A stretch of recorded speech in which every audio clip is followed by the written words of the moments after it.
Oikein siunattua laskiaissunnuntaita ja ystävän päivää teille kaikille. Meillä on täällä Suolaiden Vapaa-kirkossa tällä hetkellä pieni joukko.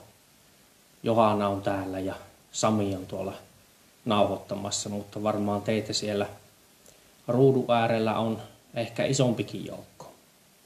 Minä olen Jarmo Moisio ja toimin tässä Suolaiden Vapaa-seurakunnassa pastorina. Tänään jatkamme tätä laajaa teemaa, joka jatkuu aina sinne pääsiäiseen asti, eli Jeesuksen maanpäällinen elämä. Ja tänä päivänä on sellainen aihe meillä, kun Jeesus opettaa vertauksin. Eiköhän me rukoilla ihan tähän alkuun ja pyydetä taivaallisen Isän läsnäoloa tähän meidän keskuuteemme niin, että tämäkin sanoma voisi meitä ihan jokaista puhutella tänään. Rakas taivaallinen Isä, kiitetään siitä, että tänäänkin me saamme armosta olla tässä sinun kasvojen edessä ja pyytää, että sinä tänäänkin meitä sanasi kautta voisit virvoittaa ja antaa sellaista uutta voimaa tähän uskoelämään ja jotenkin sellaista niin kuin ikuisuusperspektiiviä, kun me tässä elämässä vaellamme vähän niin kuin synkissäkin laaksoissa ja emme näe kovin pitkälle, mutta Herra, sinun sanasi ohjaa meitä katsomaan horisontin yli vähän pitemmälle kuin mitä me ihmissilmin kykenemme edes näkemään. Kiitos, että tänäänkin, Herra, suo meille se, että voisimme tänään sinun sanasi kautta katsella vähän laajempaa näköalaa kuin se, että mitä me näemme täällä ihmissilmin. Siunaa jokainen siellä ruudun ääressä oleva ja myöskin täällä kirkossa kaikki olevat Jeesuksen nimessä. Aamen. Mielenkiintoinen aihe tämä Jeesus opettaa vertauksin ja jos olet evankeliumeita lukenut, niin siellä hyvin usein tulee tilanteeseen, jossa Jeesus opettaa vertauksin. Ja itse asiassa hänen opetuksistaan 1/3 oli vertauksia. Vertaukset eivät tuohon aikaan, Jeesuksen aikaan olleet mitään ennenkuulumattomia, vaan juutalaiset rapit olivat niitä jo käyttäneet ennenkin ja kreikkalaiset olivat kauan jo opettaneet vertauksia.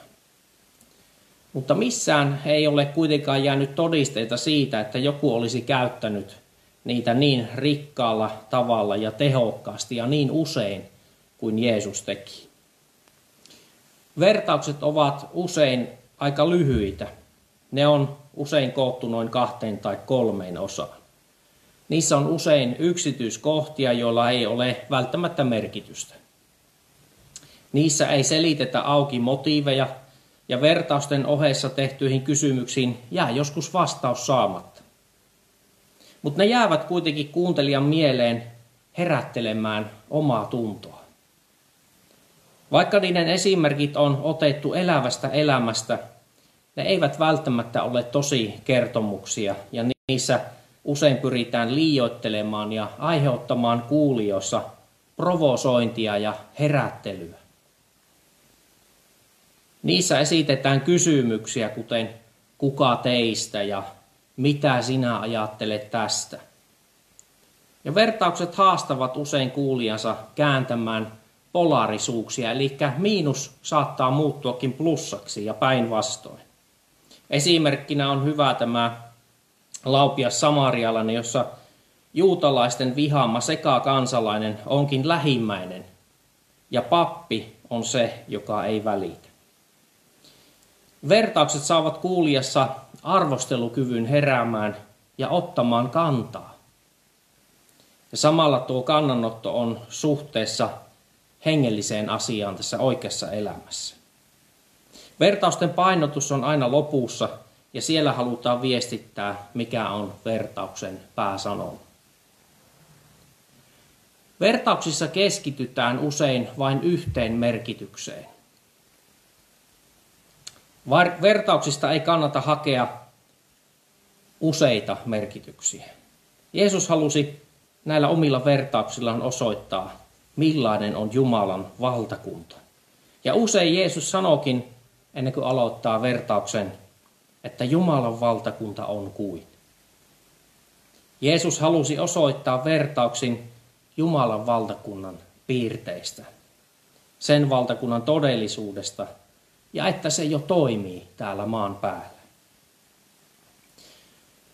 Juutalaisessa ajattelussa Jumalan valtakunta käsitettiin niin, että se perustetaan Israelin alueelle ja daavidilainen Messias kuningas hallitsee omaisuuskansansa Jerusalemin ollessa tuon valtakunnan pääkaupunkina. Sitten taas tällaisessa lopunajallisessa apokalyptisessa ajattelussa odotetaan Jumalan valtakunnan ilmestymistä jossakin tulevaisuudessa ja painotus on siellä jossain sumuisessa päätepisteessä. Ja se ajattelu vie pois tästä hetkestä, jossa eletään. Jeesus halusi vertauksilla tuoda Jumalan valtakunnan tähän nykyhetkeen. Ei niin, että se olisi jo tullut kaikessa kunniassaan maan päälle, vaan niin, että se jo on täällä vaikuttamassa ihmisten keskellä. Se oli ennen kaikkea sisäisesti vaikuttava valtakunta. Te muistatte, kun Jeesus sanoi, että se on sisäisesti teissä. Vertaukset haastoivat sen ajan ihmisiä reagoimaan Jumalan valtakuntaan jo nyt. Se haastoi ihmisiä ottamaan kantaa. Onko Jumalan valtakunnan puolella vai sitä vastaan? Kun mennään näihin Jeesuksen opettamiin vertauksiin, niin nämä esimerkit, joita Jeesus käytti, ovat hyvin tuttuja sen ajan kuulijoille ihan elävästä elämästä. Ne liittyivät maatalouteen, juhliin, häihin, orjan ja isännän välisiin suhteisiin, ja välillä siellä oli kuningaskin joissain vertauksissa esillä. Nyt lähdetään katsomaan sitten Jumalan valtakunnan ilmenemistä joidenkin vertausten kautta. Ja ihan ensimmäiseksi meillä on tässä kylväjä-vertaus tuolta evankeliumista Markuksen mukaan 4. luvusta, sieltä ensiksi nyt nämä jakeet 1-12. En ole tähän opetukseen ottanut kaikkia Raamatun vertauksia. Meidän pitäisi viettää täällä aika pitkä aika, jos kaikki vertaukset käytäisiin läpi, mutta tässä on pari vertausta esimerkkinä ja joskus voidaan ihan ottaa vaikka pelkistä vertauksista sellainen sarja. Luetaan tämä Markus 4, 1-12. Kerran Jeesus taas opetti järven rannalla. Hänen ympärilleen kokoontui niin paljon ihmisiä, että hän siirtyi veneeseen. Hän istui järvellä veneessä ja väkijoukko oli rannalla. Hän opetti heille vertauksin monia asioita. Näin hän heitä opetti. Kuulkaa, mies lähti kylvämään, ja kun hän kylvi, kävi niin, että osa siemenistä putosi tien oheen, ja linnut tulivat ja söivät jyvät. Osa putosi kallioseen paikkaan, missä jyville ei ollut paljon maata. Ne nousivat kohta oralle, koska maata ei ollut syvälti. Mutta auringon noustua oraat helteessä kuivettuivat, koska niillä ei ollut juurta. Osa taas putosi ohdakkeiden sekaan, ja ohdakkeet kasvoivat ja tukahduttivat oraan, eikä siitä saatu satoa. Mutta muut jyvät putosivat hyvään maahan. Ne nousivat oraalle, kasvoivat ja antoivat sadon, mikä 30, mikä 60, mikä 100 jyvää. Ja hän sanoi, jolla on korvat, se kuulkoon. Kun Jeesus sitten oli jäänyt yksin 12 opetuslapsensa ja muiden seuralaistensa kanssa, nämä kyselivät häneltä, mitä vertaukset tarkoittivat. Hän sanoi heille, teille on uskottu Jumalan valtakunnan salaisuus, mutta nuo ulkopuoliset kuulevat kaiken vain vertauksina. Jotta he nähdessäänkään eivät näkisi, eivätkä huomaisi, jotta he kuullessaankaan eivät kuulisi, eivätkä ymmärtäisi. Eivät kääntyisi, eivätkä saisi anteeksi. Jeesus tässä keskustelee opetuslastensa kanssa vertauksen kertomisen jälkeen. Ja opetuslapset kyselivät Jeesukselta, mikä oli vertauksen tarkoitus. Opetuslapset ovat onnellisessa asemassa. Heille on uskottu Jumalan valtakunnan salaisuus, joka on sisällytettynä tuossa vertauksessa, minkä Jeesus kertoi. Muut kuulijat ajattelivat sen, mitä Jeesus puhui, ehkäpä hyvän maanviljelyksen oppituntina. Jeesus vertaa näitä muita Jesajan aikana eläneisiin ihmisiin, kun Jesaja puhuu heistä näin. Otetaan Jesaja 6 ja sieltä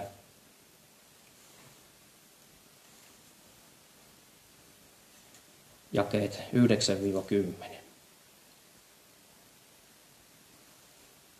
Hän sanoi, mene ja sano tälle kansalle, kuulemalla kuulkaa, älkää käsittäkö, katsomalla katsokaa, älkää ymmärtäkö.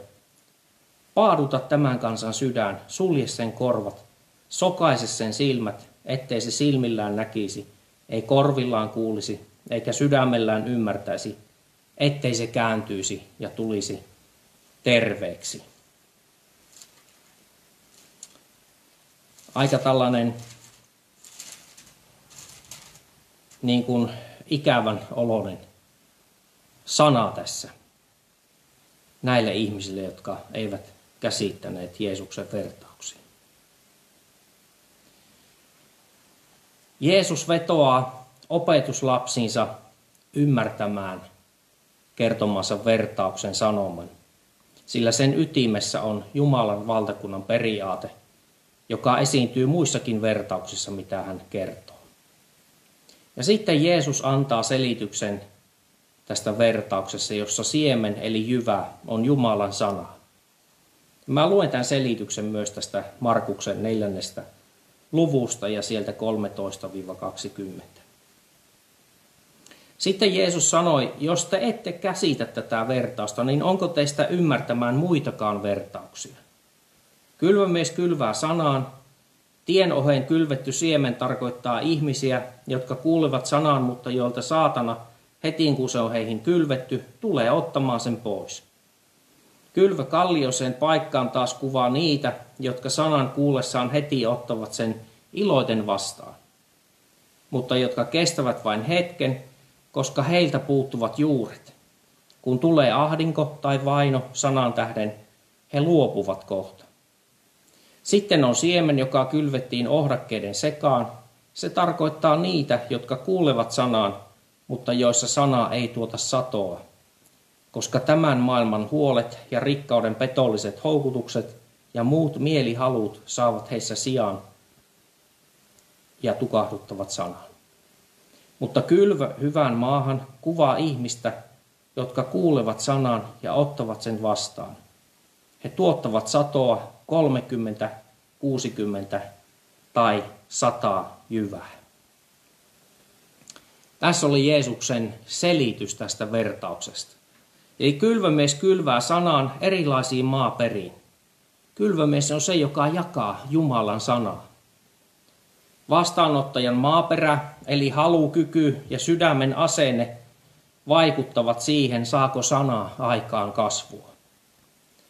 Tien oheen kylvetty siemen on jotain sellaista, jossa elämän virta, tie, jossa jatkuva liike ja kiire ei kerkiä juurruttamaan Jumalan sanan kasvua. Tässä mainittiin myöskin saatana, joka ottaa sen Jumalan sanan pois. Ja kun ajatellaan sen toimintaa, niin se on hyvä keksimään syitä sille, että nyt ei ole aikaa miettiä henkilökohtaista suhdetta Jumalaan. Ja sen ajan tie, mistä Jeesus tässä kertoo, on ihan varmasti hyvä esimerkki, johon siemen tippuu, niin se on jatkuvan polkemisen ja tällaisen heittelemisen kohteena. Meille tänä päivänä tie käy hyväksi esimerkiksi myös. On niin kiire menemään tässä elämän kiireessä, ettei keritä Jumalan sanaa ottaa omaan elämään vastaan. Ja sitten on tämä kallio. Kallioinen paikka kuvaa ihmisen elämää hyvin irrallisessa tilanteessa. Kaikki hyvä uutinen käy. Ongelmana on vain se, että mikä tahansa muukin käy kuin Jumalan sanan ilmoitus. Näitähän riittää. On joogaa, meditaatiota. Mitä pahaa niissä on, jos ne tuntuu kivoilta ja rauhoittaa mieltä? Toisaalta tässä taas puhutaan myös siitä, että miten ahdinko ja vainot eivät saa sanan vastaanottajaa tuntemaan enää iloa ja helppoutta. Ei tämä usko enää niin kivalta tunnukaan, niinpä luovun siitä. Ei taas se arvosta, että mä koen jatkuvasti tällaista vainoa. Sitten on ohdakkeet, joiden sekaan siemen joutuu. Kysymyksessä ovat ihmiset, jotka kuulevat sanan, mutta siemen ei tuota satoa, koska he ovat liian kiinni ajatuksiltaan ja mieleltään tässä maailmassa. Jeesus tässä mainitsee huolet ja rikkauden petolliset houkutukset. Ja nämä kaikki mielihalut näiden lisäksi sitten tukahduttavat Jumalan sanaa.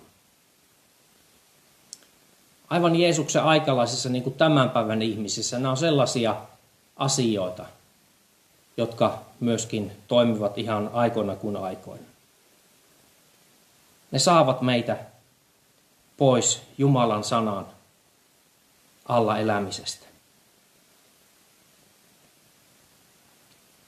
Hyvin kuvaa tämäkin vertaus sitä, että miten Jumalan vaikutus ihmisen elämässä tukahtuu, kun tulee joitain muita arvoja. Tulee vaikka humanismia, ateismia, radikaalia feminismiä, joitakin muita ismejä. Ne saavat elintilaa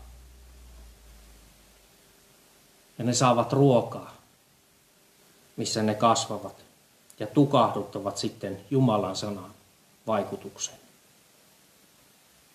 Puhumattakaan siitä, kun kiinnittää elämänsä turvan rikkauteen ja elää omien mielihalujensa johdateltavana. Tässä oli näitä esimerkkejä siitä, kun Jumalan sanan siemen ei kasva hyvässä maaperässä. Ihmisen elämässä ne eivät saa sitä sijaa, jossa Jumalan sana pääsisi kasvattamaan hyvää satoa. Mutta sitten tässä kuitenkin annetaan se esimerkki, mitä tapahtuu, kun siemen kylvetään hyvään maahan. Eli sanaa ei ainoastaan kuulla, vaan se otetaan vastaan omaan elämään. Toisin sanoen kaikki elämässä asemoidaan tuon uuden ihmeellisen Jumalan aikaansaaman anteeksi antamuksen ja uuden elämän mukaan. Siinä alkaa tuottava kasvu, jopa 100-kertainen kasvu, niin kuin Jeesus tässä sanoo, joka on maanviljelyksessä aika mahdoton ajatus. Mutta Jumalan valtakunnan toiminnassa se on mahdollista. Mistä Jeesus tässä nyt oikein puhuu sitten? Hän puhuu ihan opetuslapseuttamisesta. Uskon lahja on annettu jaettavaksi, ja kun se jakaantuu yhdestä siemenestä, niin sen jakautuminen saa aikaan kertaantumisen. Näin Jumala on suunnitellut valtakuntansa etenemisen tässä maailmassa. Ja kohta tässä vertauksen jälkeen Jeesus puhuukin lampusta, joka on tarkoitettu jakamaan valoa ympärilleen, ei piiloon laitettavaksi. Ja tässä Jeesuksen vertauksessa haastetaan ottamaan Jumalan kutsu tosissaan. Jumalan valtakunta toimi jo Jeesuksen aikana kasvaen sanan voimalla ihmisten kautta ihmisille.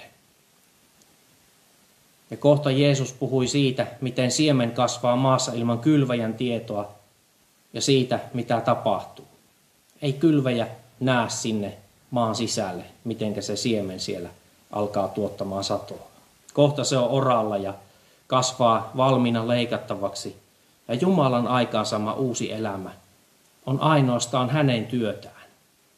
Näin se on jokaisen ihmisen kohdalla. Ja sitten Jeesus menee sen jälkeen vielä sinapiisiemenen vertaukseen ja siellä kysytään, miten Jumalan valtakunta voi alkaa niin pienestä. Eihän sitä edes huomaa. Alku voi olla pientä, mutta kasvun aikaansanos on huikea pieneen siemeneen verrattuna. Linnut tekevät sen oksistossa pesiä. Aivan niin kuin meidänkin työmme, tämä evankeliumin työ meidän pienessä seurakunnassa. Se saattaa tuntua pieneltä ja vähäpätöiseltä, mutta kun se on Jumalan sanan eteenpäin viemistä, se kasvattaa Jumalan valtakuntaa, joka on valtavan suuri. Se on se kertautumisen vaikutus. Yksi siemen saa aikaan moninkertaistumiseen. Emme voi koskaan väheksyä sitä, että yksikin pieni siemen kylvetään hyvään maahan, missä voi tuottaa 100-kertaisen sadon. Sitten mennään vähän erilaiseen vertaukseen, joka tulee täältä evankeliumista Matteuksen mukaan, niin sieltä 18 ja jakeet 21-35.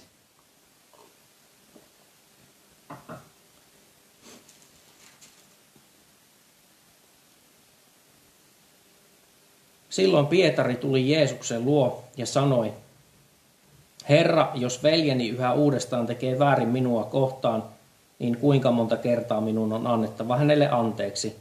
Peräti 7 kertaako?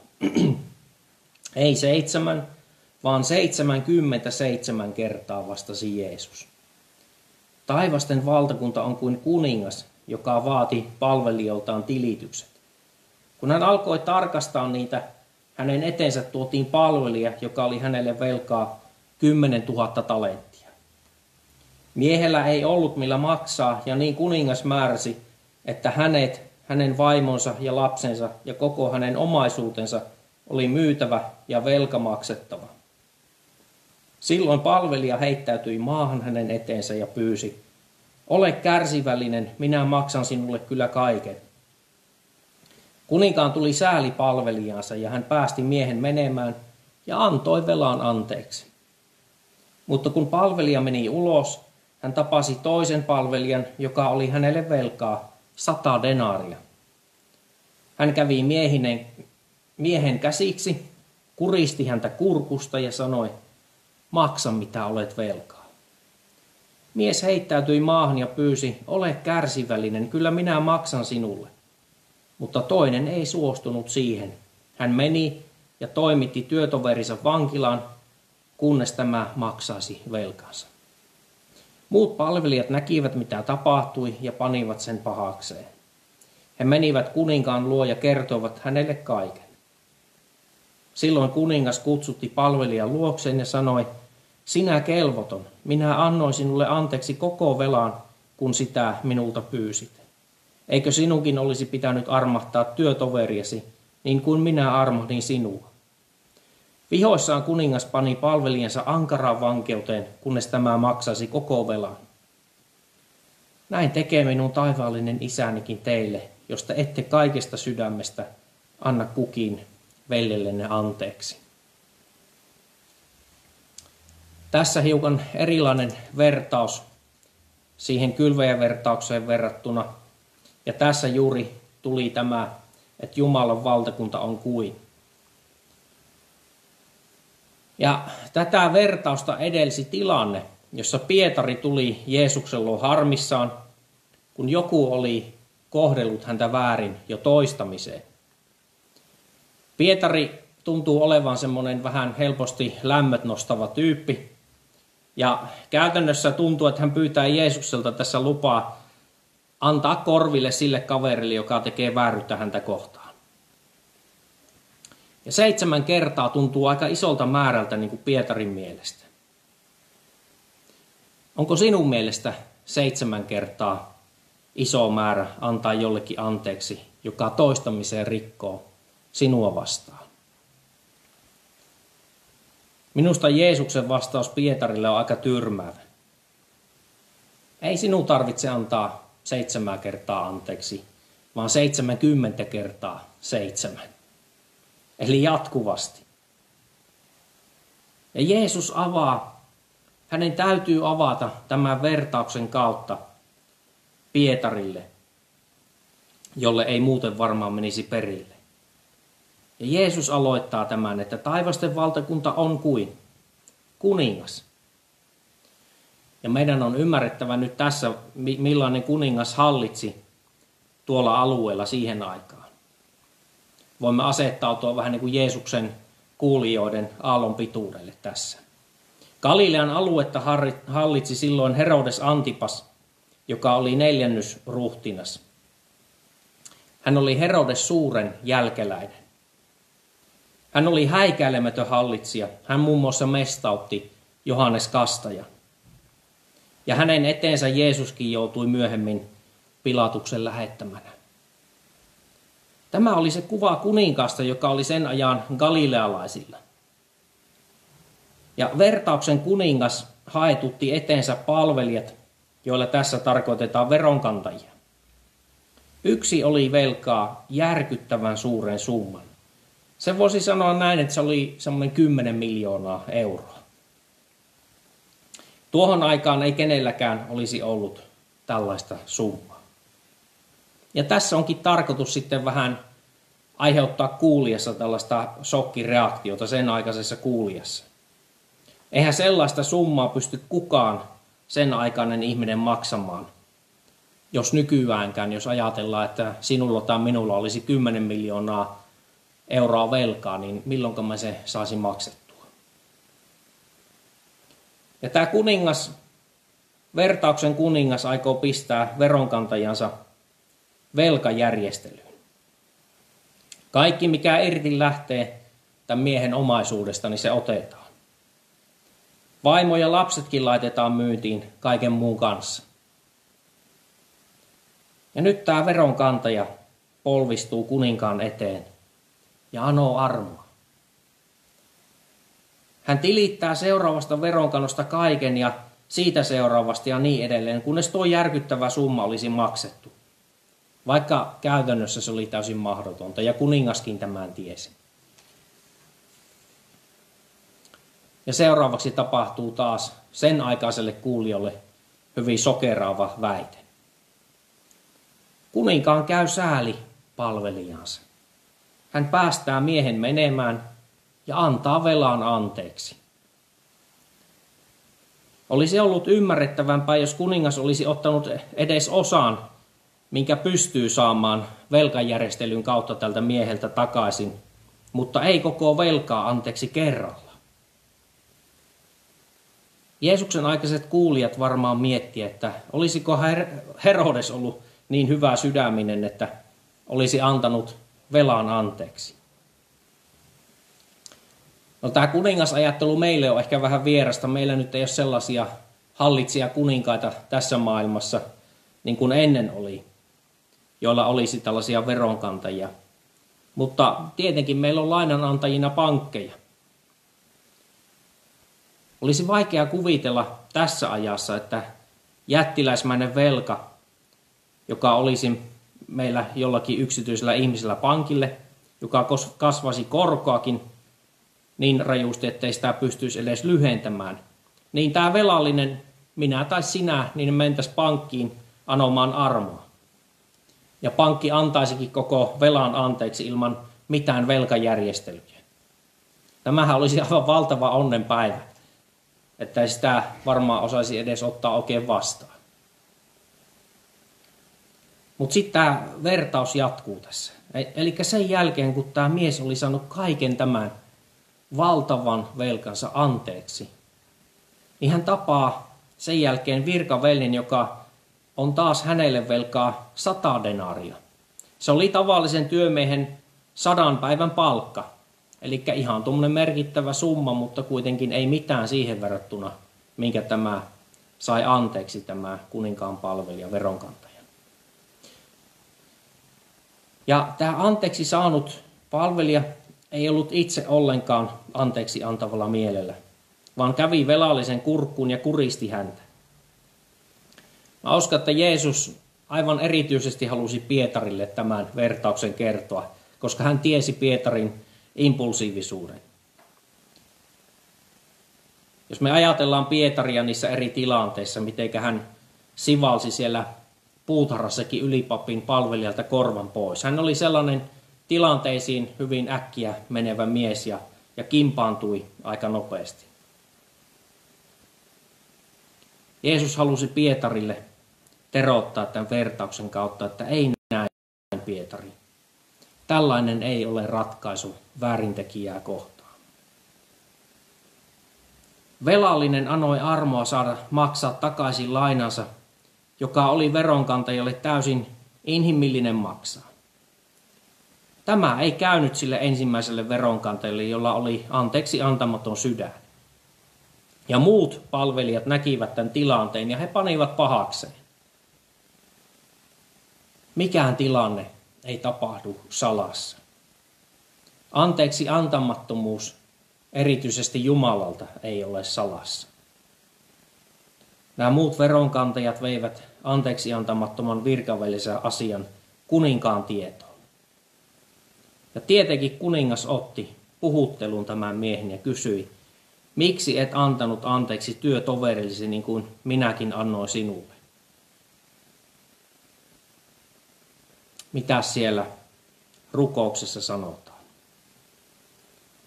Anna meille anteeksi meidän velkamme, niin kuin mekin anteeksi annamme velallisellemme. Tätä litaniaa on helppo lausua, mutta pistämmekö sen aina käytäntöön niissä tilanteissa, kun se tulee lihaksi meidän elämässämme? Tämä vertauksen kuningas on vihoissaan ja laittaa vankeuteen anteeksi antamattoman palvelijan, kunnes hän maksaisi koko velan pois. Käytännössä tämä tarkoittaa ikuista vankeutta, sillä velan määrää on mahdoton maksaa takaisin.